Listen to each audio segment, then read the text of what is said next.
welcome to another episode of the Creator Following Podcast, where today we will be talking about quiet time.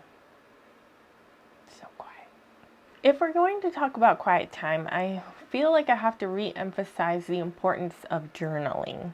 Journaling helps me to clear my mind and to dump out a lot of ideas that I've had swimming around in there that don't necessarily have a home or have grown into a full fruited idea. Also, it helps me kind of make sense of some of the random thoughts that I think I have to see maybe if those things are worth looking into or discovering or learning more about. And so I like being able to look back on some of the things that I've written and maybe some goals that I have made and some promises that I made to myself to do, and to kind of reevaluate some of the things that I'm working on, and also some of the goals that I don't necessarily need anymore. Kind of clear up my creative life and to make sense of the things that I'm trying to produce and create. It also helps me because I tend to have trouble quieting my mind, and so I will usually journal for a little bit before I actually dive deep into my quiet time. And so I think having a journal is very important in the creative life to kind of document these things and to make sure that you have a place to kind of brain dump into, so to speak. So the first benefit to having a quiet time designated for you is that it helps you clear your head of ideas that you need to get out there. It also serves as a way to focus so that you can get to your solutions a bit quicker by being able to prioritize some of your ideas and to see which ones will stick to the wall, so to speak, or maybe some ideas that you think sound good in your head, but then when you put them on paper, they don't necessarily actually have any effectiveness to them. And so I've done this a lot where I will take a question or a problem or some dilemma I'm in, and I will just literally start writing down answers or solutions that I think will work. And then I kind of start to weed through those solutions to see which ones I actually want to take on or develop into actual tangible solutions for my creative problems. It helps clear your head to have that quiet time because it helps you kind of get rid of any distractions or some of your ideas that are necessarily dead ends. Quiet time also helps you in your performance. So you just get better and better the more you actually focus and exercise this activity. So whenever I do quiet time, I tend to be quicker at finding my solutions, and since I'm able to clear my head of distractions and things that aren't necessarily going to be like time eaters, I find that I just become more effective and I can get to a solution much quicker whenever I actually have everything laid out and I've been kind of mulling it over for a while. So quiet time to creatives is kind of like whenever athletes downregulate or stretch or take yoga or do some meditation. I feel like when you're just go, go, go all the time, you need that quiet time to kind of settle down. Creatives have kind of an unhealthy habit of keeping busy because it makes them feel more productive, when really you need to kind of take a slow down or take a break in order to become more effective. That's like if at the Daytona 500 the cars never took a pit stop and they just kept going and going until the engine's like all burned up. So you need quiet time in order to kind of evaluate some things and to recharge so that you can perform better in the future. It's kind of funny. I saw this happen with people that were going to the gym, and whenever COVID had shutdowns, like in local governments.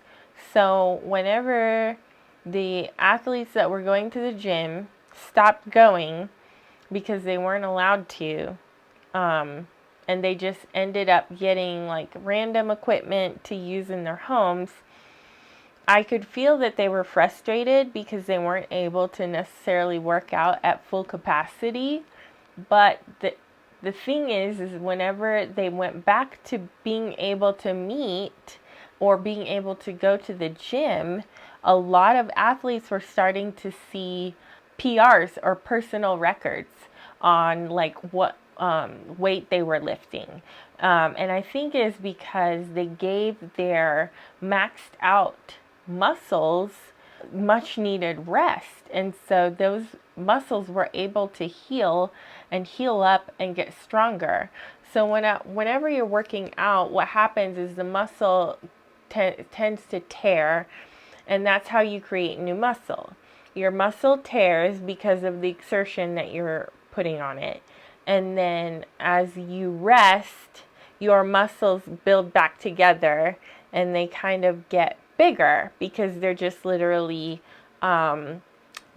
conforming back together on top of like muscle that you had.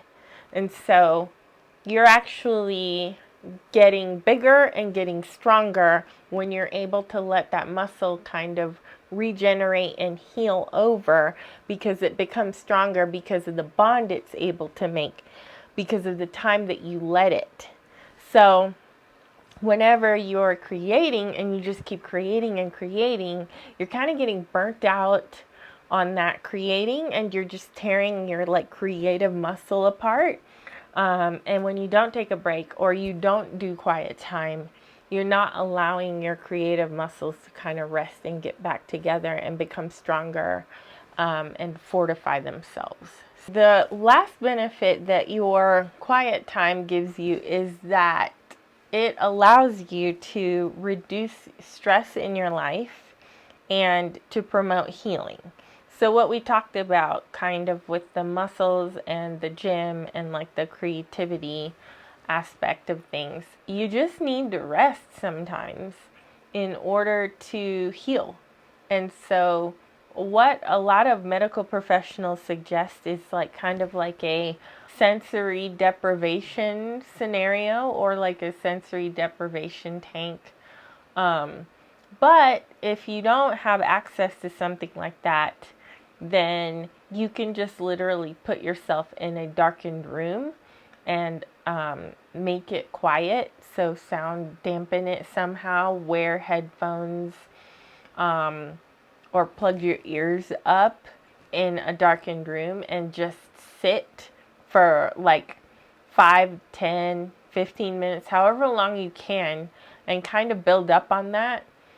So if you do this and you deprive yourself of distractions around you and your environment, and you're just able to kind of just be and to listen to like your heartbeat and to start to really become by yourself, like yourself, that's where the true healing starts.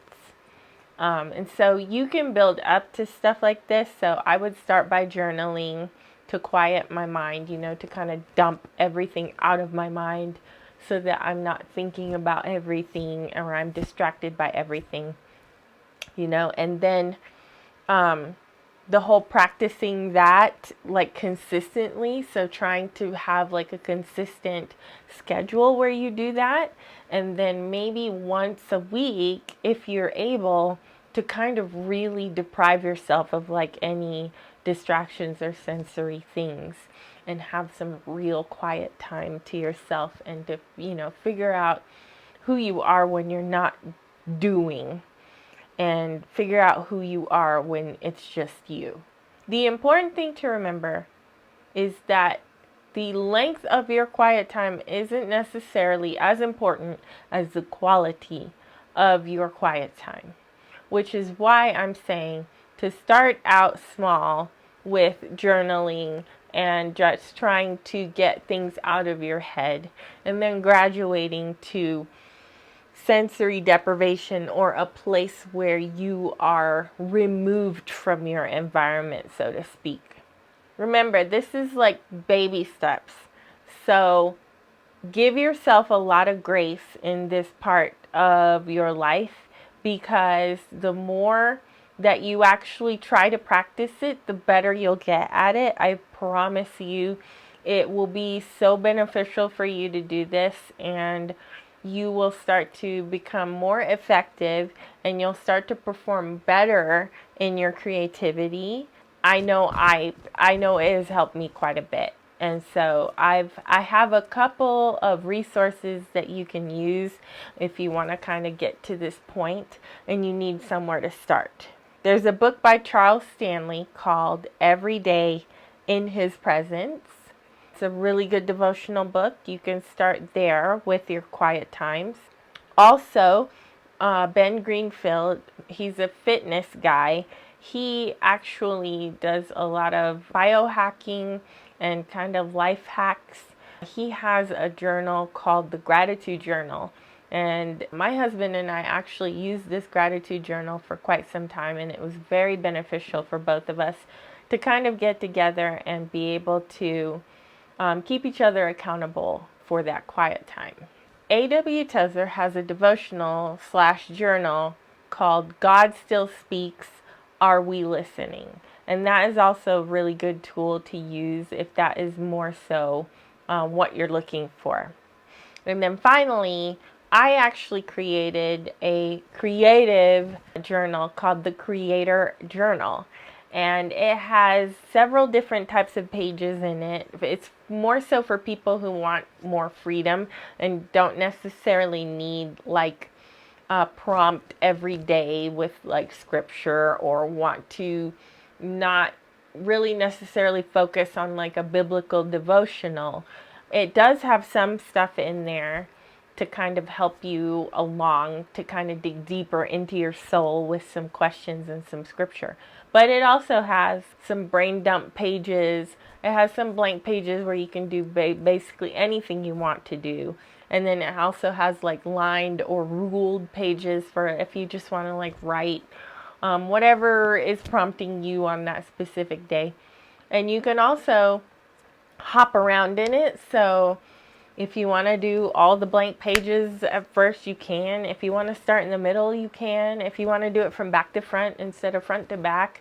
I mean, it's really just something that I created for more freedom and for you to express yourself more. So hopefully, you'll find that beneficial if you're more of a creative than, say, some people are. And that's okay, I wanted to include something in there that was a little more free and a little more liberating, so to speak, for creatives. So thank you for joining us today and listening to this episode on Quiet Time. I hope that it helps you and benefits you in your creative life, and that is able to help you kind of unlock some of that pent up creative angst or creative anxiety. I know it has helped me tremendously in my life to begin to journal more and to be able to kind of just sit and relax and remove my distractions and to really dig deep down into my soul and figure out, what's going on with Lo on any given day. So hopefully it will benefit you too. And once again, thank you for listening, and we will see you next time.